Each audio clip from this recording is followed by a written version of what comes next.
અમારા જયસિંહભાઈ ચાવડા અને ત્યાં 12 બીજનો પાઠ કરવાના છે. દર બીજે અહીંયા પાઠ કરવામાં આવે છે, ભજન સત્સંગ પણ કરવામાં આવે છે. તો મારો પોતાનો ઘરનો કાર્યક્રમ સમજી અને થોડોક સત્સંગનો દોર અકાવવા હું માંગુ છું.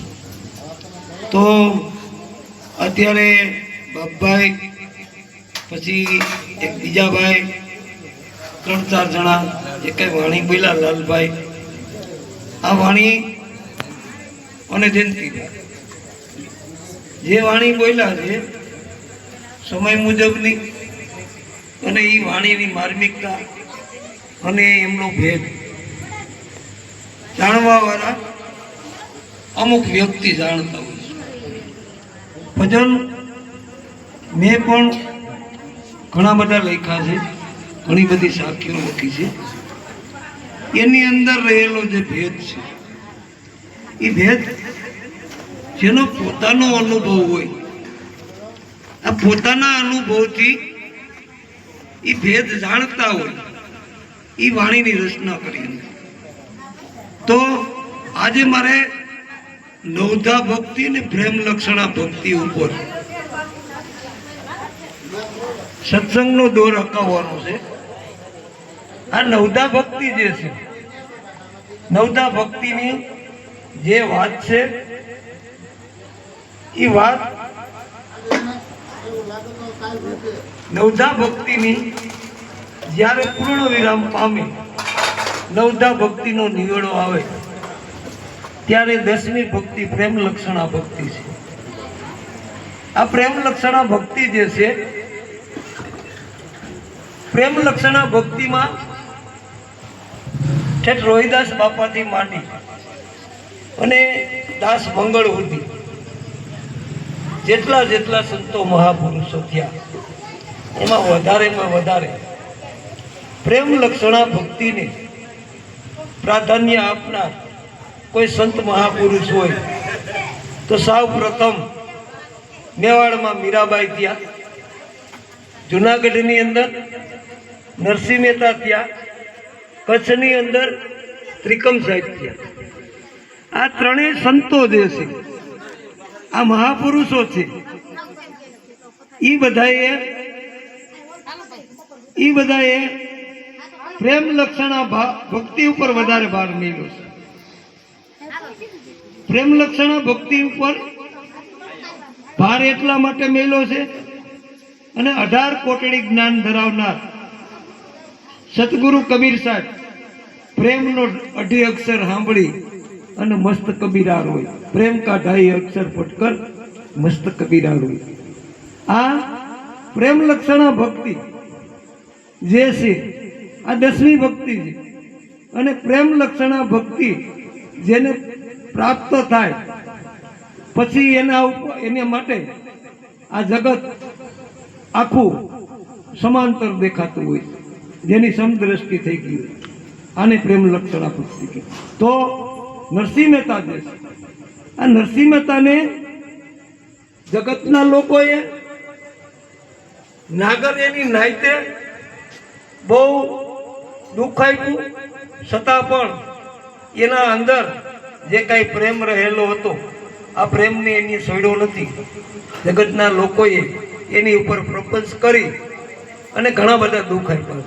એ જ રીતે મીરાબાઈને સતગુરુ રોહિદાસ બાપાએ જે મૂર્તિની પૂજા કરતા હતા, એ મૂર્તિની અંદર મૂર્તિ જે હતી, જે અખંડ હતી, આ અખંડની ઓળખાણ એને કરાવેલી. એટલે મીરાબાઈએ પણ પ્રેમ ઉપર વધારે ભાર મેળ્યો છે. એટલે મીરાબાઈ, નરસિંહ મહેતા અને ત્રિકમ સાહેબ એની પ્રીતની વાત કરી કે સદાય રેવે ગુલતાની લાગી પ્રીતુ નહીં રેવે સામે. આ પ્રીત જેને થઈ હોય, જેને પ્રેમ થયો હોય, ઈશ્વર આવ્યો. બાકીના પ્રેમ તો ઘણા બધા છે. બાપનો દીકરાનો પ્રેમ હોય છે, મા દીકરાનો પ્રેમ હોય છે, ભાઈ બહેનનો પ્રેમ હોય છે, ભાઈ ભાઈનો હોય છે, પતિ પત્નીનો હોય છે. આ પ્રેમ નહીં. પ્રેમ જે ઈશ્વર પરમાત્મા એ જે કાંઈ પ્રેમ થવો જોઈએ એવો પ્રેમ હજી સોથા સૂફી સંતો જે થયા, ઘણા બધા થયા સૂફી સંતો, અને સૂફી સંતો જેટલા થયા છે એની પણ વધારેમાં વધારે જો કૃષ્ણ ભગવાનના ગુણગાન ગાયા હોય તો દાસ સતાર થયા. આ દાસ સતારની વાણી હમણાં બાપભાઈ બોલ્યા જયંતિભાઈ કે સખી પીયું મિલાવવા મનાવવા હાલો જઈએ. આ સખીને મનાવવા, સખી જે છે એને એમ કીધું કે પીયુને મળાવવા આપણે હાલો જઈએ. આ પીયુને મનાવવા જવા માટે જે સખી કીધી છે, આ સખીઓ કોણ છે? આ સખીઓની ઓળખાણ કરવી. સખી ઘણી બધી છે. દાસી જીવણ સાહેબે એમ કીધું કે સર્વે સાયેલી પહેરી લેજો ભગવો બે, પીયુજીને મળવા હાલો સખી સુનમાં. આ પીયુને મળવા માટે જ બધા મળતા. અને જગતના લોકોને જે અખંડ, અજર, અમર અને અવિનાશી જે પીયુ છે, આ પીયુથી ઓળખાણ કરવા માટે સંતો મહાપુરુષોએ બહુ રાત દિવસ મહેનત કરી અને અનેક જીવનો ઉદ્ધાર કર્યો છે.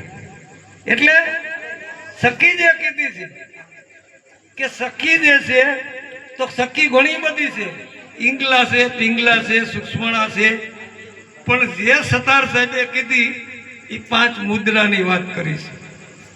આ 5 મુદ્રા જે છે, 5 મુદ્રા ઉપર પ્રાધાન્ય એક સતાર સાહેબે આપ્યું છે. બીજું પ્રાધાન્ય રવિ સાહેબના શિષ્ય મોરાર સાહેબ ત્યાં, મોરાર સાહેબના શિષ્ય દાસ જીવો થયા. આ દાસ જીવો જે છે એની પણ 5 મુદ્રા ઉપરની 2 વાણી લખી છે.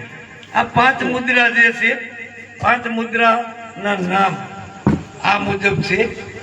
5 મુદ્રામાં ખેસરી, ગુસરી, સાસરી, અઘોસરી ને ઉન્મુની. આ 5 મુદ્રા જે છે આપણો આ 5 તત્વ, 3 ગુણ, 25 પ્રકૃતિ, 5 કર્મ ઇન્દ્રિય, 5 જ્ઞાન ઇન્દ્રિય, 4 અંતસ્કરણ મળી અને 5 મુદ્રા ભળે ત્યારે 52 તત્વ થાય છે. આ 52 તત્વનો દેહ કે 52 તત્વનો માંડવો આ જગતના લોકોને ઓળખાવવા માટે સંતો મહાપુરુષે ઘણી બધી મહેનત કરી છે. તો આ જે 5 પાસાયેલી કીધી, સખી કીધી, તો સખી જે જીવણ બાપાએ કીધી છે ઈ અને સતાર સાહેબે કીધી સખી હાલો પીયુને મળવા. આ સખી જે કીધી 5 મુદ્રા છે, અને જીવણ બાપાએ જે કીધી એ 25 પ્રકૃતિ છે. પીયુજીને મળવા હાલો સખી સુનમાં. આ સુનમાં મળવા જવું હોય તો 25 પ્રકૃતિ જે છે, 5 તત્વની 5 પ્રકૃતિ છે, એને સાથે લેવી પડે તો જ પીયુના દર્શન થાય છે.